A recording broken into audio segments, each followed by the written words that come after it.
Oui, bonjour les amis, c'est Fabien Klimenko de Cannes dans les Alpes-Maritimes. Si vous venez sur cette vidéo et si vous avez cliqué ici, c'est que quelque part, où vous me suivez, où vous voulez avoir justement la meilleure preuve de l'astrologie.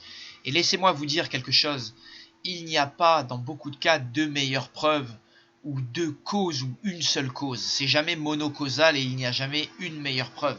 Et quand vous faites des recherches, que ce soit en astrologie ou dans quoi que ce soit, vous verrez que dans beaucoup de cas, il n'y a pas qu'une preuve. Il n'y a pas deux meilleures preuves. Et c'est le défaut vraiment des profanes et des gens qui souvent sont ignorants ou on va dire même méfiants et réticents à une idée ou à un dogme, et ils disent quelle est votre meilleure preuve? Montrez-nous la meilleure preuve, faites-nous aller à l'essentiel.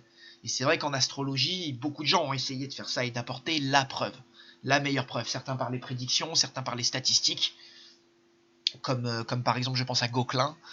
Et c'est vrai que voilà, de nombreux astrologues ont essayé d'amener la meilleure preuve et de nombreux chercheurs dans leur domaine ont essayé d'amener la meilleure preuve. Mais souvent vous verrez qu'il n'y a pas deux meilleures preuves et euh, c'est souvent un lot de preuves, un lot de causes, un lot d'événements, quand on parle scientifiquement parlant, un lot d'effets ou de faits qui vont venir appuyer, on va dire, un dogme ou une idée ou une théorie, et venir la valider scientifiquement. Et en ce qui concerne l'astrologie, bien sûr que l'étude des cycles planétaires, l'étude des transits planétaires, tout comme l'étude statistique des dominantes planétaires réalisée par exemple par Gauquelin, et autres, et d'autres. Mais on peut penser également à l'étude, on va dire, comportementale des individus en fonction de leur moment de naissance. Toutes ces choses, effectivement, semblent, on va dire, être les meilleures preuves de l'astrologie. Également aussi la superposition des planètes et des positions célestes au moment de nos naissances entre les membres de même fratrie ou de même famille ou les individus très proches. Il y a souvent des concordances et des similitudes astrologiques très fortes. Voilà. Là encore une fois, comme je vous dis, en termes de statistiques, Gauquelin, c'est vraiment affairé à prouver que l'astrologie et que les astres avaient une forme d'incidence ou d'influence sur les personnes, et il a prouvé sans ambiguïté que c'était le cas. Voilà, donc encore une fois, pareil, l'influence des étoiles et des astres autour de nous n'est plus à prouver. Si le soleil n'était pas là, tout s'arrêterait dans le système solaire, il n'y aurait pas de vie sur Terre. On voit bien que le soleil influe sur le temps, sur les saisons, la météo. Quand il change, tout change. Il en est de même pour la Lune.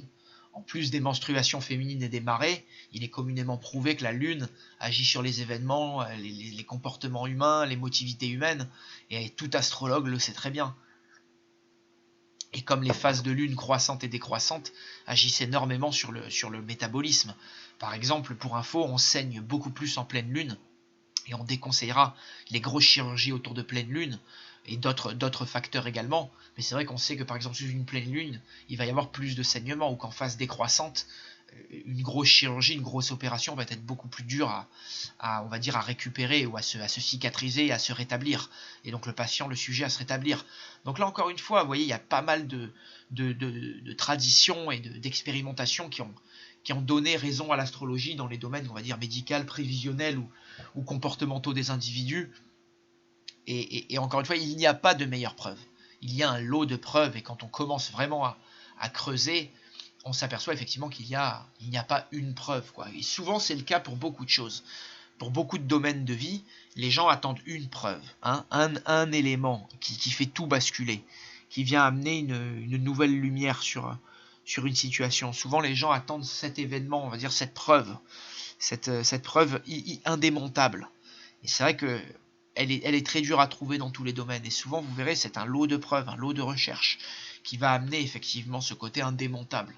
C'est pas une seule preuve qui amènera ça. Et dans quoi que vous fassiez. C'est également pareil dans les causes, on va dire, relationnelles ou au niveau des individus. C'est souvent pas un facteur ou une cause qui va déterminer qu'une relation ne marche pas ou qu'un individu est comme ça. Mais c'est plusieurs, on va dire, petits éléments qui vont faire que.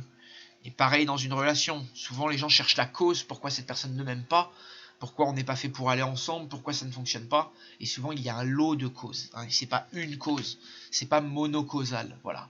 Et c'est là où justement l'astrologie, elle ouvre un regard là-dessus, où bien sûr elle met en évidence des phénomènes, et elle permet justement d'avoir une ouverture plus large Bien sûr, il ne faut pas tomber dans l'autre extrême à dire que tout est régi par les astres et que tout est contrôlé par eux.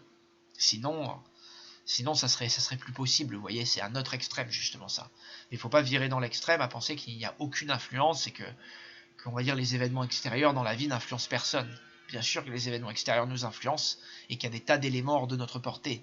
Et les cycles planétaires, l'astrologie, les astres qui sont loin de notre portée, bien loin au-dessus de la Terre, bien loin de la Terre, on va dire, font partie de ces éléments, voilà. Et peuvent nous indiquer justement des moments de vie en termes de cycle planétaire ou de cycle tout court. Quand est-ce que ça va être favorable, défavorable, qu'est-ce qui va changer dans notre vie, qu'est-ce qu'on est susceptible d'expérimenter, et autres. Voilà. Je tenais à vous remercier, et voilà, et j'espère que cette vidéo vous a pas trop déçu, et qu'elle vous amène quand même quelques explications de ma manière de penser, et surtout de comment vous devriez penser et aborder toute recherche sérieuse, que ce soit l'astrologie ou pas. Voilà, vous ne devriez pas chercher la meilleure preuve, il n'y a pas de meilleure preuve. Souvent, c'est le défaut qu'ont les personnes en général, et que j'avais moi-même aussi, au début de mes recherches, de chercher la preuve. Mais il n'y a pas de preuve. Il y a une multitude de preuves qui, combinées, effectivement, donnent véracité à des éléments, à des faits, à des phénomènes. Voilà. Je vous embrasse très fort et vous remercie encore une fois pour votre attention sur cet audio. Prenez soin de vous et à très bientôt.